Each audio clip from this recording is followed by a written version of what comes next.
this morning. And how wonderful that you are here.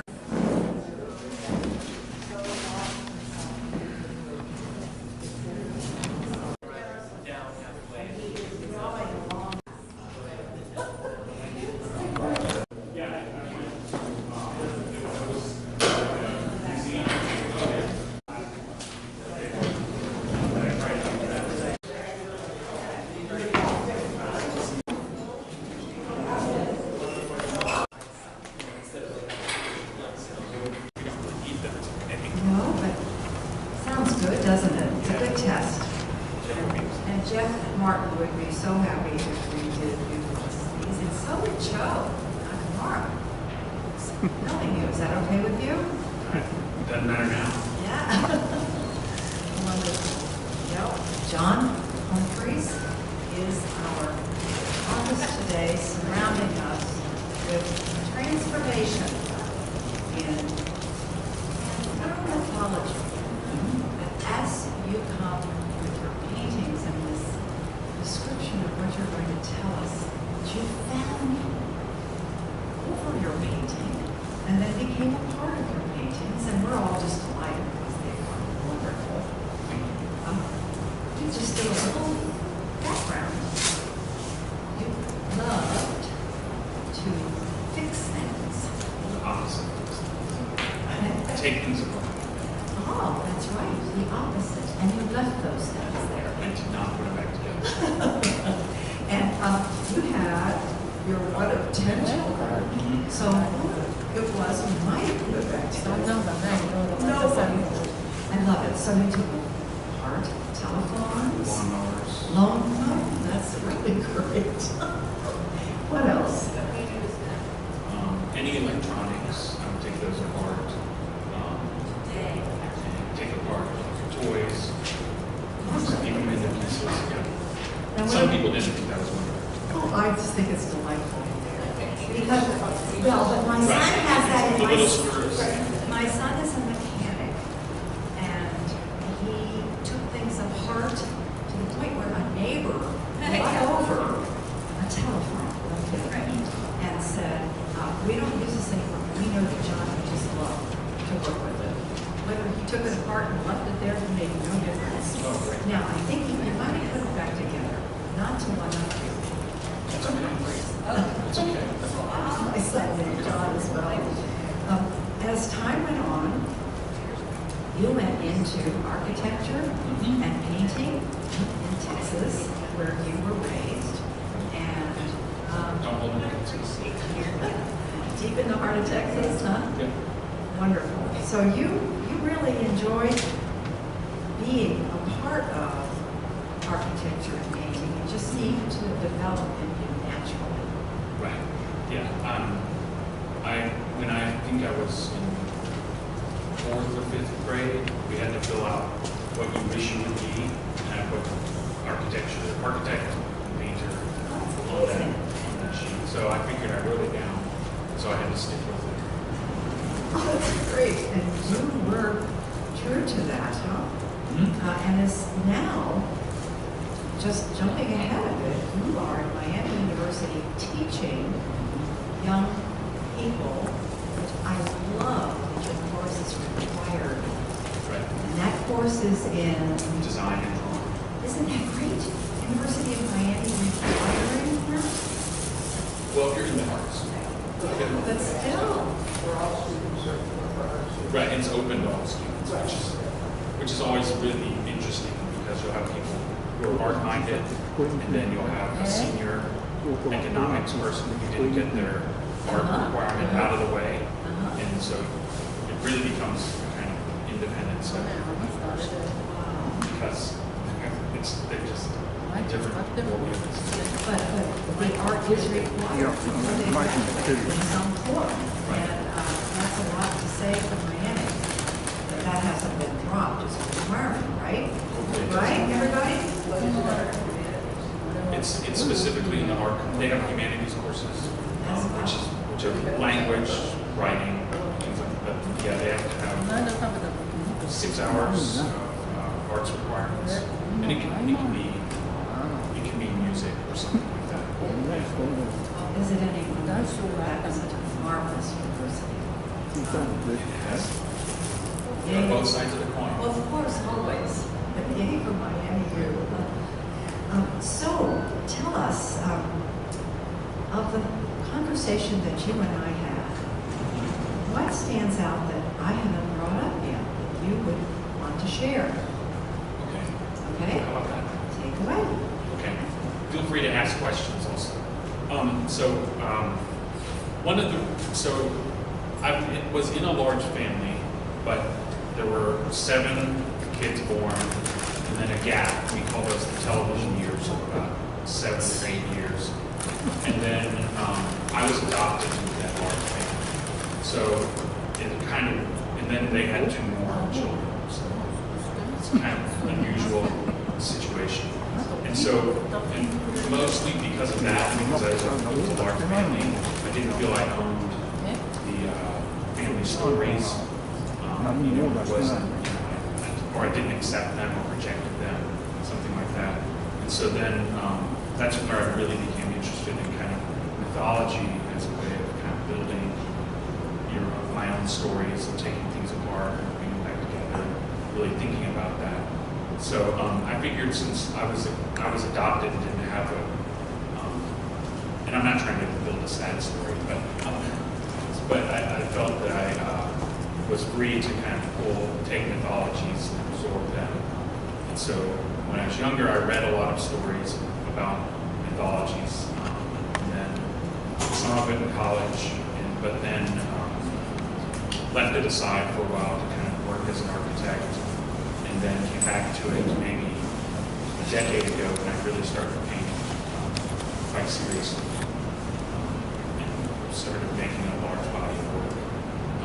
And they're abstract right now. So I started, instead of mythological characters, I started with nature.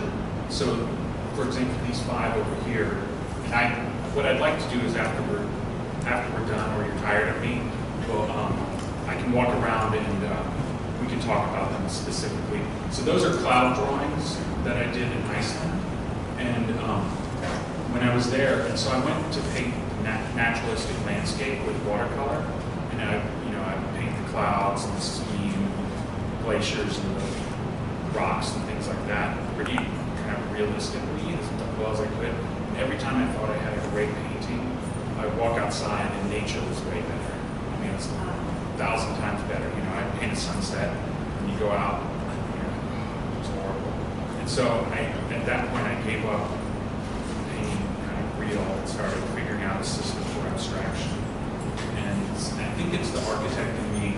What I do is I do a whole series of sketches, maybe 20 or 30 sketches, and try to figure out what I call a recipe or a ritual for the work. And I'll write out it as a list of between 5 and 15 different steps. And so that's my way of making a code or a recipe for the particular drawing that I'm going to do. And it could be make 5 lines, then connect them with a curve, and then punched in holes, then add the blue, then add the red. And instead of working on one at a time, when I work on these 18 by 24 ones, I work in a series of between 3 and 10, and I'll lay them all out in assembly line fashion, and just do all the reds, and go all the way across, and then do the blues, then punch all the holes. And so my logic behind that is that I'm trying to, it comes from an opposition of architecture where so much work is spent on that thing that it becomes really precious, and I'm trying to make those not. I found if I worked on one thing, I'd spend all my energy on that instead of, I could get a large series done and then edit and pull 5 or 6 that I really liked or really were successful from that. And then the other was kind of go in a bin and are hidden away forever. So that's what I do. And so I originally started trying to capture things like wind and volcanoes. And when I was in Iceland, I had toys to keep you guys busy if I can afford. So when I was in Iceland, I found in one of the shipyards somebody was using what's called ship's curves. And so I used these and instead of French curves. They're made for kind of designing boats, and you can pass them around, or just doing drawings of boats. And I have a series of about 20 of those. And so I try to use those instead of straight lines. I use a lot of straight lines, but I try to use those wherever I can to kind of construct those. And I think they're just a little more elegant than kind of French curves.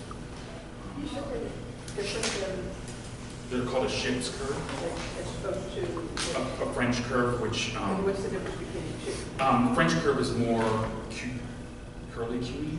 Okay. Does that make sense? Okay. Yeah. Yeah. Okay, and much more It tight. isn't just one. And these are flowing. one movement, right? Yeah. Right. And I found the transition to straight lines a little better. Mhm. And then I didn't start. I was building a little model or design for an idea, and laid it down on one of the drawings, and I noticed that it cast shadows. And so then that led me to start building on the surfaces of those, because I realized I got something for free. I could draw a line, put a wooden line, and then get a shadow line for free. And then that shadow line would change depending on the lighting. So each time it was either presented or pinned up, or if it was in the sunlight, it would change over time.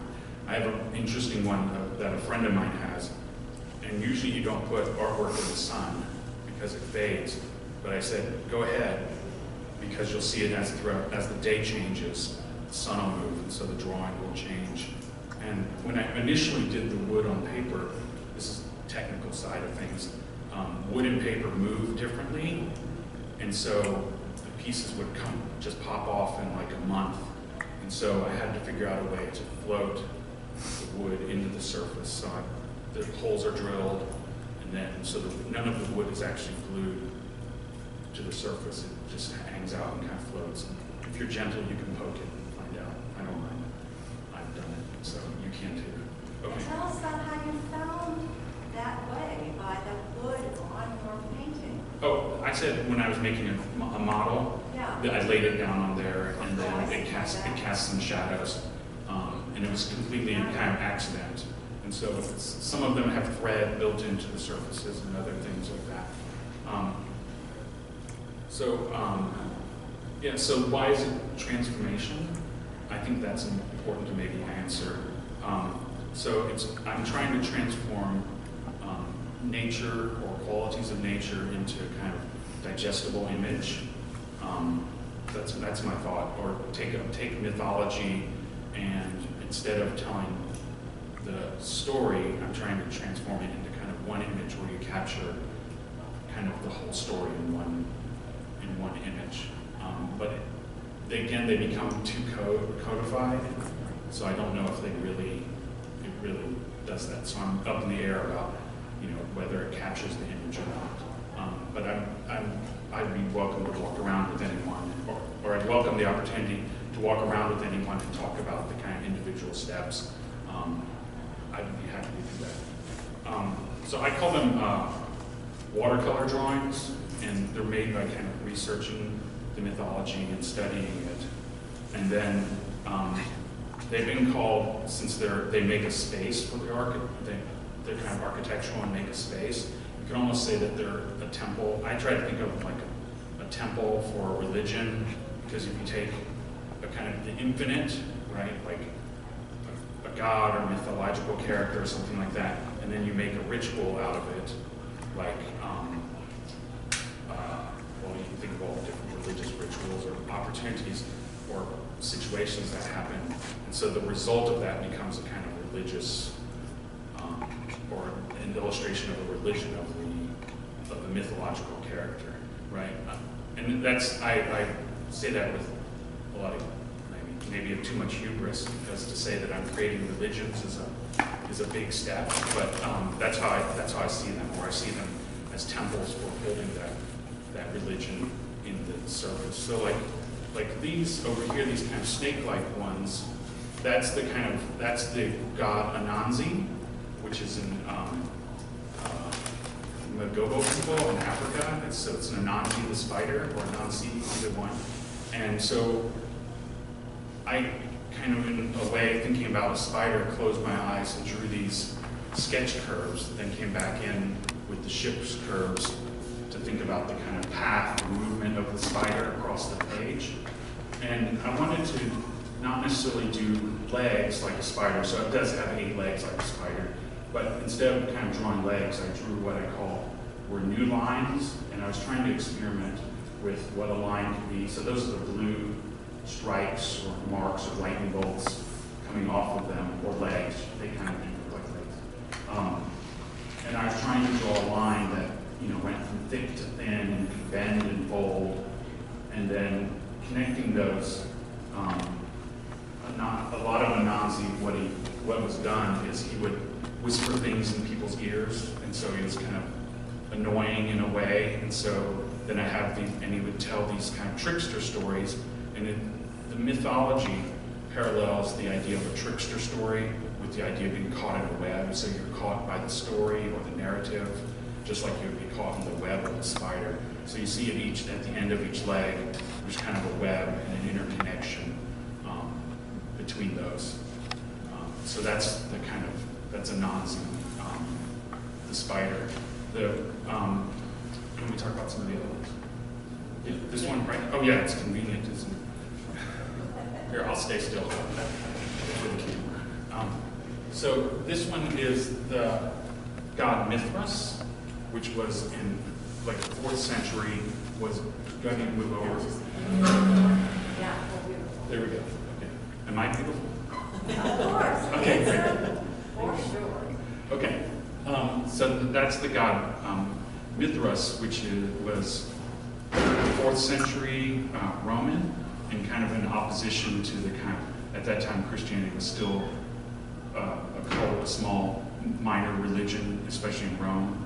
And so they were in kind of battle with each other, and fought with each other.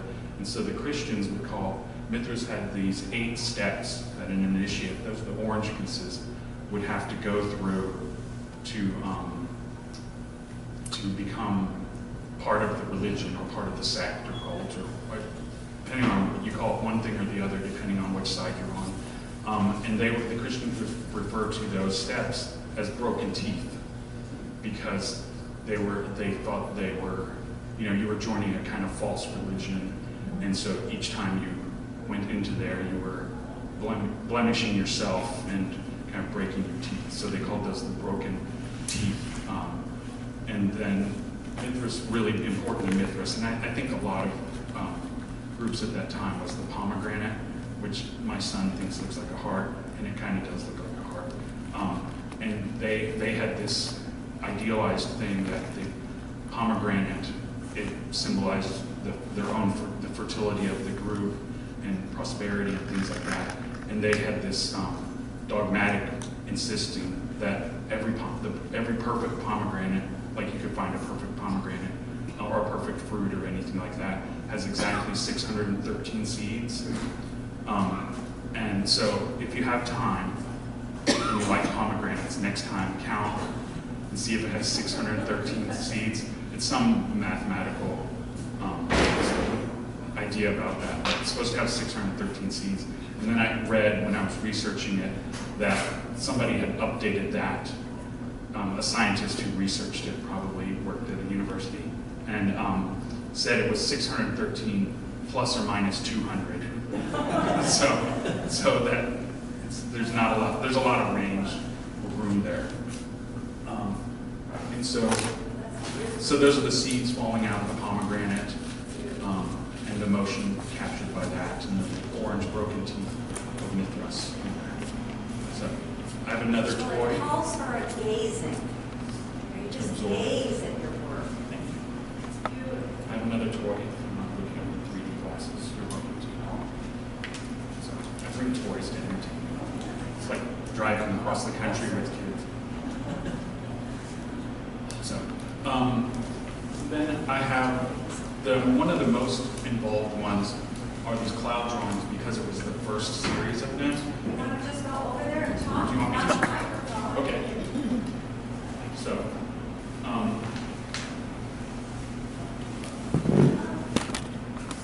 So the way they work is there's a series of dots residency I was at in Iceland, was there as a writer, and he wrote crime fiction, true crime, no, crime fiction, not true crime fiction, that doesn't work. He wrote true crime, and told me about how fingerprints work. And I didn't know this, so if apparently it's too much memory for a computer to remember an entire fingerprint. So what it does is it looks at all the anomalies, the problems in the fingerprint, and makes a unique polygon for every fingerprint. And so what I did is I took photographs of clouds and then ran them through that little software. So it made a fingerprint of each cloud, and I put those dots, you can see them right here, on the paper. So then I would draw the shape of the cloud, and then built in things that I observed at the time, like birds or wind or something like that, something meteorological. And finally, the last step after I painted it was to, since I was in Iceland, there are more sheep than people, was to build in some wool that both reminded me of kind of landscape and also reminded me of the kind of soft cloud shapes. So those are the steps. And this series had 18 in it, of which about 10 survived to date. Because they just, I'm rough with them, I just stack them, things like that. And so that's that kind of involved process that I go through with that series of drawings.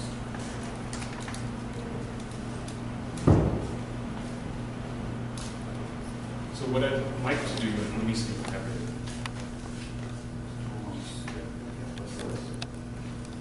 So the next step of work that I'm working on is I've started working on ceramics. And instead of mythological characters or creatures, what I'm trying to do is capture the myths and legends of the Midwest.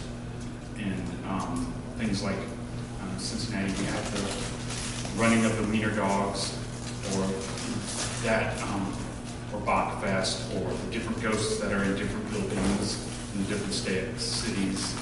And Cincinnati has the bootleggers and things like that. So I'm trying to, my new myths are those historical, mythological characters. So that's the next series of work. Yes? Sounds like you get certain feelings from certain buildings and stuff. I do. I do. Do you think there's spirits in there locked in? Sometimes? They're locked in? I don't know if I believe necessarily in spirits, but I'm interested in how that affects people and how people think about it. And I think it's more, I'm not sure, but I think certain buildings can give different feelings, and I've been in spaces where I have feelings or emotions or physical sensations that I can't explain. Some of the buildings, some of the older buildings, don't you think like you're walking into a time warp? I mean, I can see that, especially if it hasn't been renovated or something like this. Like this building, it feels very contemporary to me because it's been renovated and modified in a way. But isn't that part of the architect, right? Create an atmosphere or a feeling as you walk into that space? I think so, yeah. And that's one of the things I try to Everybody teach. hear that? No. Yeah, just Oh, repeat okay. that, John. So she asked me that, isn't that one of the things that architects are supposed to do, is evoke some type of feeling or emotion or some sensation. And I think that's when it's, I mean, obviously it could be done for profit or other things, right? But I think when it's best, both art and design do that, because I don't think anybody walks into like a space or sees a painting and goes, wow, that is exactly 11 feet 6 inches tall, right? They're like, it's taller than the space I was in before, or it looks tall or compared to its width, or it's red, or there's light coming from above. Or so it feels warm, or it It feels feels cold. Right. I think that's absolutely it. And you try to work So yeah, so my work has that kind of architectural elements to it, and I think that you know, this space was probably meant to be more kind of modern gallery-like space, and so some of the kind of with the walls stuff, to me it looks like they'll, you know, it's supplanted or been superimposed over the older architecture, which you can still see a little bit. And you work with people in designing. You have clients who design. I don't so much anymore. I haven't since I moved to Cincinnati, because I was teaching at Miami, and there's less liability with painting, and I really kind of had, I actually had the time to kind of focus on it. So that's been about the 10 years or so that I've been in Cincinnati. That's really when I started. I would consider myself a full painter at that time. So out of these that are here, which is the oldest and which is the most recent one? The most recent, oh, I'm answering backwards. That's bad habit. The older ones are those cloud drawings from, I want to say 2015 or 16. 10 or 12. No, 16. Oh, 16. So like 3 or 4 years. And then the new ones are the larger ones where I'm breaking my rule and not working in assembly line for like a kind of a pragmatic reason. It's space. So I can't lay out a bunch of them. And then jumping scale, which I did, these started middle of last year, the larger ones. Jumping scale, I always realized, wow, that's a lot more paint. That's a lot more time involved just because it's large. For, you know, whether it's better or worse, it's just larger. So those are kind of pragmatic level. So I'm on the fence. Not about, I like the work, so I'm not looking for fishing for compliments. But I'm on the fence about giving up the assembly line process in the series because each one becomes unique. Yes? Is that airbrush, pencil, or you know, like this one back here, because it's got a lot of fading in and out? It's watercolor. Watercolor? Yeah. Okay, and I paint wet paint, obviously, on dry paper. And to get the gradient that I like to use is I dip it in the paint only once, and then as the brush starts to dry out a little bit, I just touch the tip of it to water, and so it gradually reduces the amount of paint. it's just so neat that you have all the straight lines in watercolors because it's so hard. Yeah, I've gotten the hang of it, and I have a little bit of a tremor, but for some reason, when I paint, it just like whoosh, goes away. Yeah, so I don't know what it is. Or there's sometimes of the day where I can't paint, but so you just have to live with it. So Yes. why not frame? I've done them framed, and I have framed. I think you want a very simple frame. Right, a little shadow box. Yeah, that's what I have. I have a stack of frames, maple, like a light maple with white shadow box, you know, about 3/4 of an inch inside. So, but I really like them without a frame because you don't get the reflection or the glare, and they become, the paper moves a little bit more, so it's a little more alive. And I think they feel like you can be intimate with them, and a frame, in a way, keeps you, I mean, it's kind of supposed to keep you away from touching the work. So I've done them both, pinned them up both, put them up both framed and unframed, and I offer them unframed. And it takes longer to install without the frames, because the frame, you put one nail in and just hang it on the wire. But, yeah, so I like them without frame. They do buckle a little bit and absorb. You can see they're kind of folding. They'll settle down when it dries out. Yeah. And I noticed that some of them are on what I think is probably heavy watercolor paper, but others are on some that are very slick. These 5, that series is on vellum finish Bristol. paper. It's just on a Bristol paper. And that's the smooth looking? That's the smooth looking one. And that's why I initially started with, because I like the way that you can get a really crisp pencil line. And then on the cold press watercolor, since it has a little bit of a texture, I can't get as nice a line, but I can get a better gradient. And so that's the difference. If I did a gradient, you'll be able to see on those. If I did a gradient on those, which I do, but you can see every stripe because it doesn't hold as much water. So that's the trade-off between the two. Is it the drafted line versus the gradient? Any other questions? Well, I was just wondering what myths that you favor.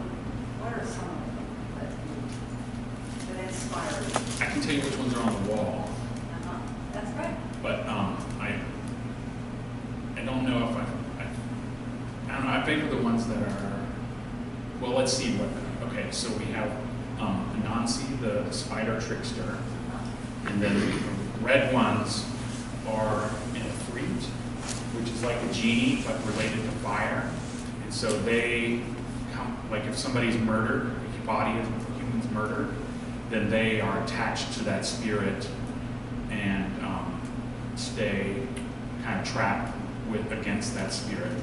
And but can like they'll seek out the murderer, and there's a way of like capturing the freed by like driving an iron nail into the murder victim, which is kind of gruesome in a way. So maybe like gruesome things. And then Which culture is that? that's Middle Eastern. And then in the back one is Alvis, which is, and that's Norse, and that's Alvis, and he wanted to marry Thor's daughter, and Thor didn't want him to marry his daughter, so he said, I'm going to ask you questions. And what he did, basically, those with the green little dots are the questions. And the kind of block is Alvis because Thor questioned him until the sun came up, and since he was a Norse dwarf, when they were in the sun, they would turn to stone. And so he just asked them questions to drag out the clock until the sun came up, and then he didn't have to worry about it marrying his daughter anymore because he was a piece of stone. He was associated with storms, huh? Yeah. Yeah. And then Egyptian is this one, the black ones. They don't have anything built into them. And so let's see, there's the kind of black underworld type figure. And then Anubis had these 5 cults that he was associated with. And it's like they were 5 PR firms or PR firms. And so they would go around, and their kind of job was to make people not afraid of the underworld, and in a way kind of promote the kind of good qualities. And the 5 existed in kind of different times because the myth or the story lasted 1,000 years or so. But apparently there were these 5 cults, and their job was to be like a PR firm, promote the underworld, being good, things like that. And then the squiggly ones, I guess that's a good word for them, the wiggly ones. That's the goddess Kali, and she is the kind of destroyer of darkness. And you can kind of see the female form in there, but she had these 10 arms, and those are the kind of blob shapes. I guess that's that are off to the side, and they each held a kind of different mystery. And then she had this belt of skulls of people that she destroyed, that she kind of wore around her waist, which is what goes. And then we have the clouds, which is nature, and then Zaka, which is a Haitian myth of this agricultural myth. So you can see things like if you turn it vertical, you can see like yams or something growing out of the ground, and then the orange vines and the other pieces on down. And then there's 2 more of Alvis. And then the final one is not a myth at all, but I really like them. it's a natural phenomenon. As I was traveling in Italy and looking up at the sky, and so you can see the shapes, the last two. The last two. Yeah, and I can point it out a little more, but you'll see maybe some church shapes or something like that. So if you're walking down a small hill, village or small town, you get these kind of shapes of the sky instead of thinking about things in elevation. That's the architect looking up. So that's So the small drawings, what are those? Like these back here, were they? those are sketch studies. So those are the small ones over here is like, if I remember, that's like I think the blue is a bird, a swift, like a house swallow chasing an insect. Oh, yeah. And then this is a cloud, so you can see the cloud over a forest. The blue is the kind of cloud, and the forest is the other shape. So those are just kind of a starting point. right. Yeah, and I usually use pencil and work real quick when I know. Great. Wow. Thank you for the wow. Are there any other questions? I was just thinking too, and we can pass this around for comments here, but that you travel back and forth, your itinerary, you have 45 students in each of the classes, you have all that paperwork, and then to surround yourself with this contemplative way of gazing and hearing the myths and studying them. I mean, do you ever sleep? Yeah, I love sleep. I'm just good at organizing my schedule. Yeah, and the key is organization. Right. Yeah. Though my studio does not look organized. Things are just stacked. Anybody work in the piles format? You know. Sure. Yeah. That's called horizontal filing. Okay. Yeah, that's great. That's great. Yeah, I have files, but like just everything's on horizontal surfaces and all that. Wonderful. Stacked on top of books. Well, we reap the benefit of your letting go of having to be so very organized in kind of a traditional way. This is beautiful. Anybody have a thought? Question? Jeff Martin, why don't you use the microphone setup that you had installed for us? I This would is love wonderful. to, but I actually have a question. It sounds like you travel quite a bit. I'm just curious, is that kind of from your architectural background? Do you use that time to kind of explore buildings, or is it just something you've always loved, or does it have to do more with your art, or is it all of those things? It's a little bit of all of them, but it's because you can't get away from the kind of architecture, so I have to go see things, but it really is interesting. I'm interested in more of the landscape. And I don't really like people a lot. Maybe that's from a big family. I mean, you guys are great, but Not us, right? yeah, not me, of course. I just don't like crowds and stuff, which is weird. Why I go to like Dublin and places like that with lots of people. But I really like just looking around and kind of walking and seeing the natural landscape or seeing the city landscape. That's what I really like. So it is strange that I travel and don't. But yeah. Does that answer? Yeah. You know, Iceland. That's kind of a particular.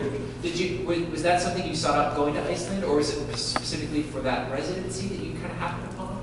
Somebody referred me to it, so that's why I went to Iceland. Somebody referred it, and they were like, "Oh, you got to go." And it's funny. I don't like crowds, but I need people. So I was there 4 weeks, and I can deal with about 2 weeks of isolation. So, yes. I just noticed some of your colors, you know, you was talking to Iceland, but they got the northern lights. Did you get to see any of the northern lights? I didn't because I was there over the summer, but Yeah. what I did get to see is the full 24-hour day, which is really great for working because we can get sunlight in, you know, the entire day, so it's great to paint. No, I didn't see the Northern Lights. That's on my list of one thing that I want to do. Some of your paintings, it was the curves and all of that. Oh, okay. That kind of reminds me of the Northern Lights and the colors that you got in there. Okay. I can see that. Yeah.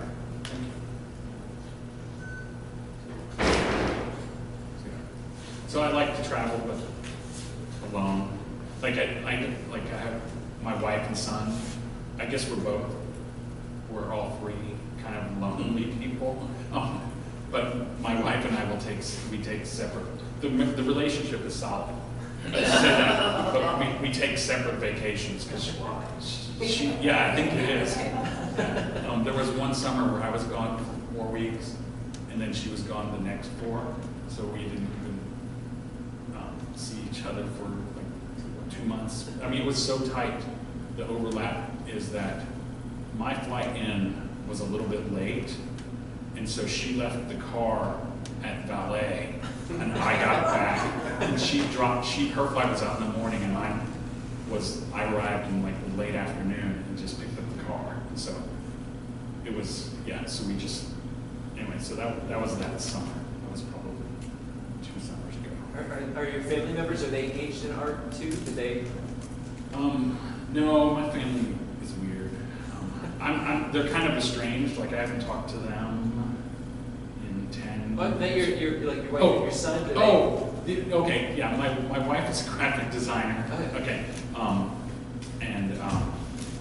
but my son is very much bookish, so he's studying geology right now, and is into the sciences. And you know, we suggested, hey, take the art course; it'll be great. He was like, I don't want to do that.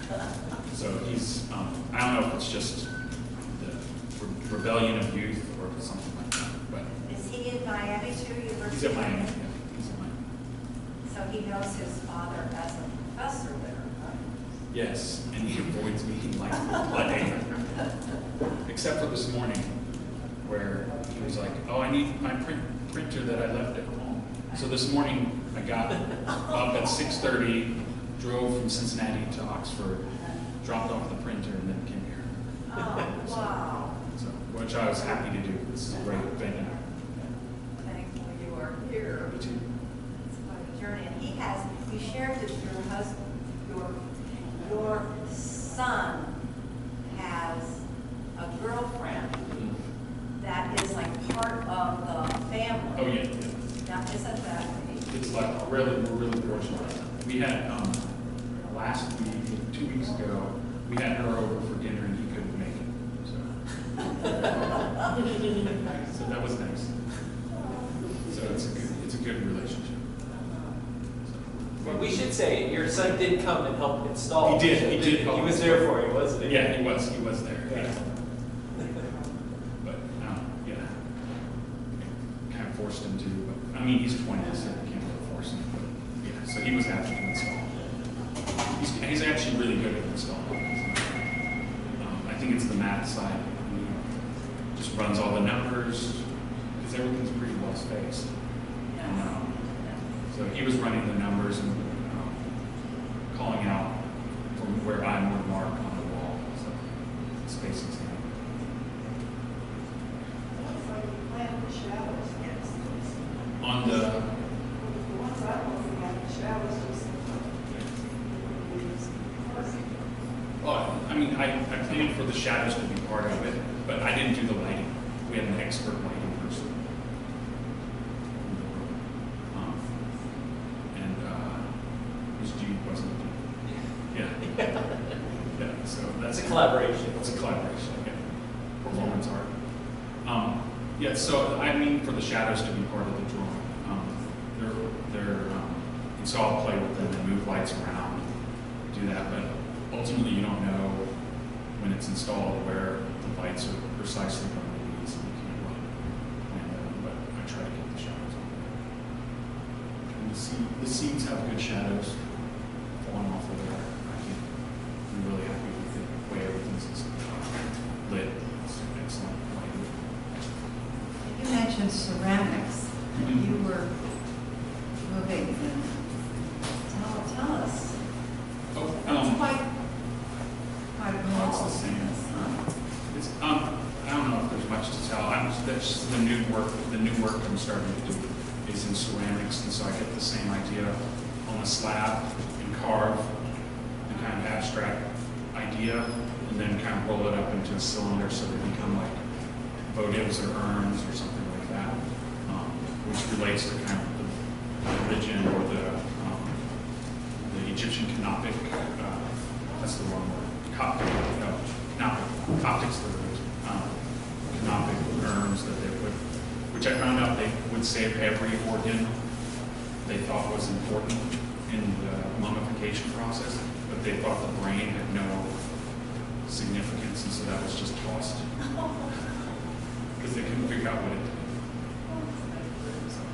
But the process of coming to that is similar. Right, it's the same. It's the same thinking. It's just I had an opportunity to do ceramics and really liked it, but I can't throw it. That's a mystery. You ought to come downstairs and watch Derek Rausch. Okay. Yes, and Cho Nakamura, ceramic studio, inspired. Okay, I'll go down. Yeah.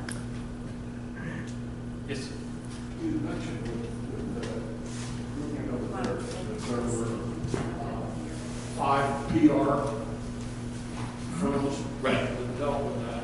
And initially, I was thinking that was like 5 drawings worth. But, You know, I didn't even realize that connection. but is there anything in there that reflects that there's 5 different yards? Oh, those Was that are- just something to throw in? Those are the, you wouldn't know that they're PR, but I have the 5, the orangey yellow piece things. There's kind of 5 little groupings of them, so they're kind of lifting Anubis out of the, if that's the big purple bruise colored shaped things, lifting him out of the underworld. Yeah.